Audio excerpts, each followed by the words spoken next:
In the summer of 1944, the Pacific Ocean was a theater of fire and steel. History remembers the Battle of the Philippine Sea as the Great Marianas Turkey Shoot, a one-sided slaughter where American Hellcats swept the Japanese Zeros from the sky like autumn leaves. It was a victory so absolute that it effectively broke the back of the Imperial Japanese Navy. But deep within the naval archives lies a story of a missed opportunity that could have changed everything.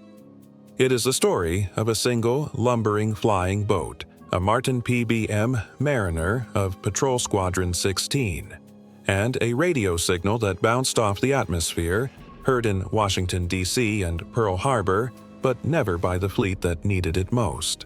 Had that message been received, the Japanese fleet might not have just been defeated, it might have been annihilated.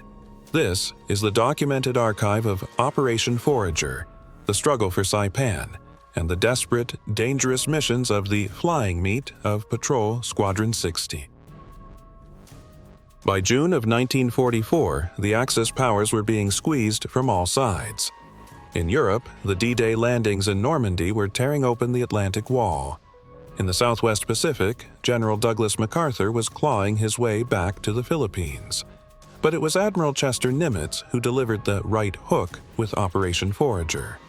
The target was the Marianas, Saipan, Tinian, and Guam. These islands were the inner ring of Japanese defense. If the Americans took them, Japan itself would be within range of the new B-29 Superfortress bombers. The Japanese knew this. They were prepared to fight to the last man, woman, and child. Over 500 ships and 127,000 men converged on a tiny island only 15 miles long. War came to Saipan like a tsunami. But as the Marines hit the beaches on June 15th, a much larger threat was steaming from the west. Admiral Jizaburo Ozawa was coming with the full might of the Japanese carrier fleet. Admiral Raymond Spruance, the commander of the Fifth Fleet, was a man of cold logic and immense caution.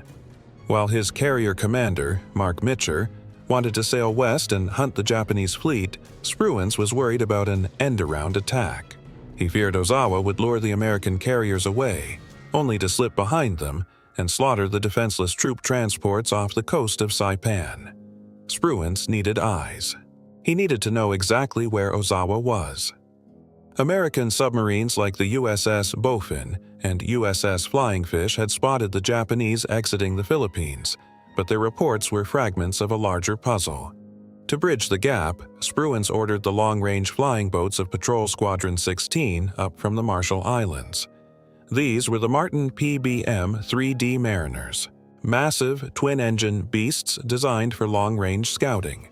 But to the men who flew them, the Mariner was a coffin with wings. The Martin Mariner was the larger, slower, and far more temperamental cousin of the famous PBY Catalina.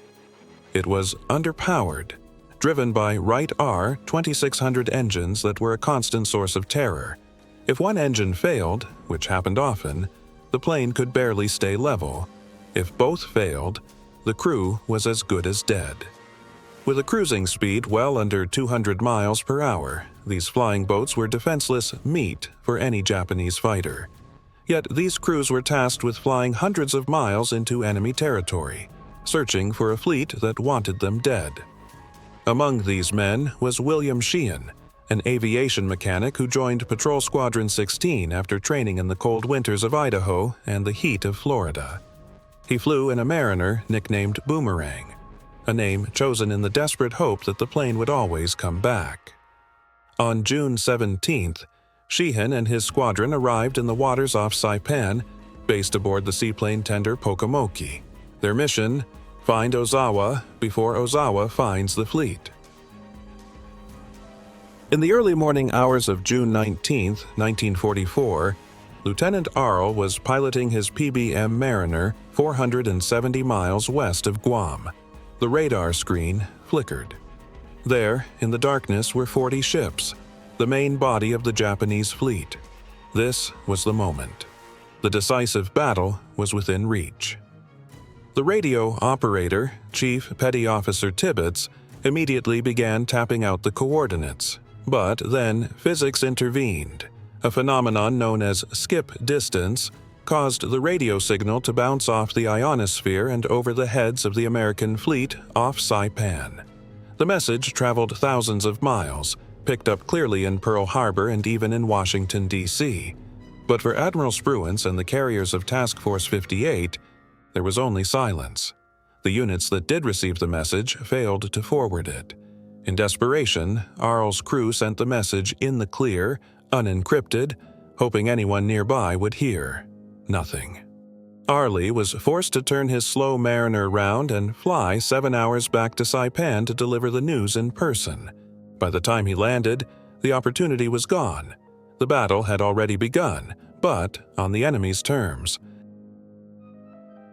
Because of the communication failure, Spruance launched his fighters late.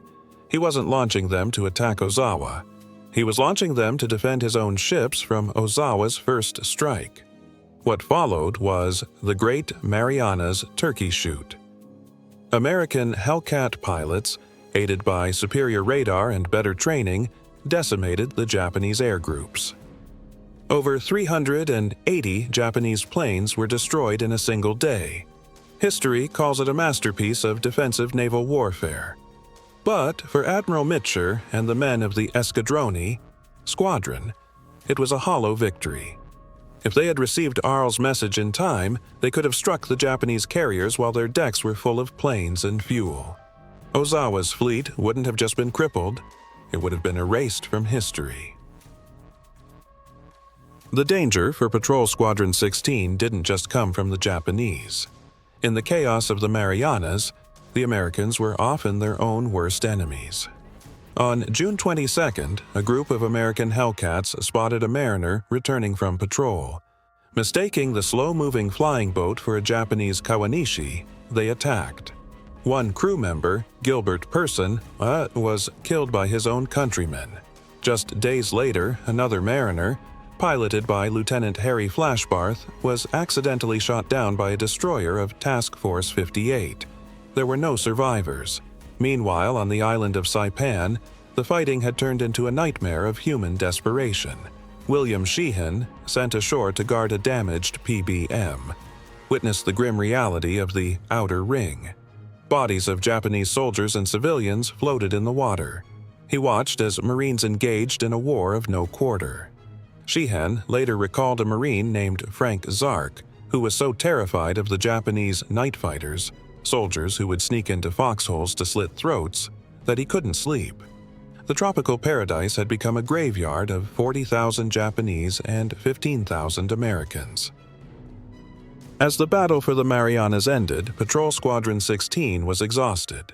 Their mariners were falling apart, their engines literally vibrating themselves to pieces. When it was time for the Boomerang to go home, the plane lived up to its name in the most frustrating way. Lieutenant Hotvet made 3 attempts to fly from the Palaus back to Hawaii. Twice, the engines failed over the open ocean, forcing them to turn back. When they finally nursed the plane back to the airfield at Alameda, the Boomerang was so battered it was immediately scrapped. William Sheehan was discharged in November 1945, carrying with him the memories of the signal that no one heard and the Marines he would never see again.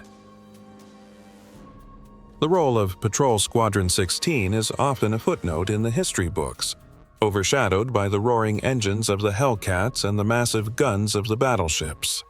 But the archive reminds us that war is a game of inches and invisible signals. Had the ionosphere not bounced Chief Tibbets's message, the Battle of the Philippine Sea would not be remembered as a turkey shoot. It would be remembered as the day the Imperial Japanese Navy ceased to exist. If you found this archive of Patrol Squadron 16 and the ghost signal of Saipan insightful, please support the channel by hitting the like button. Share this story of the scouts who flew in the shadows of the giants. What do you think?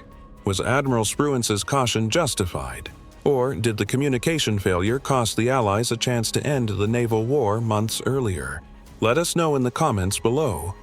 To continue exploring the deepest secrets of human conflict, subscribe to the War Archives and turn on the notification bell. Thank you for watching. Until next time, keep exploring the past.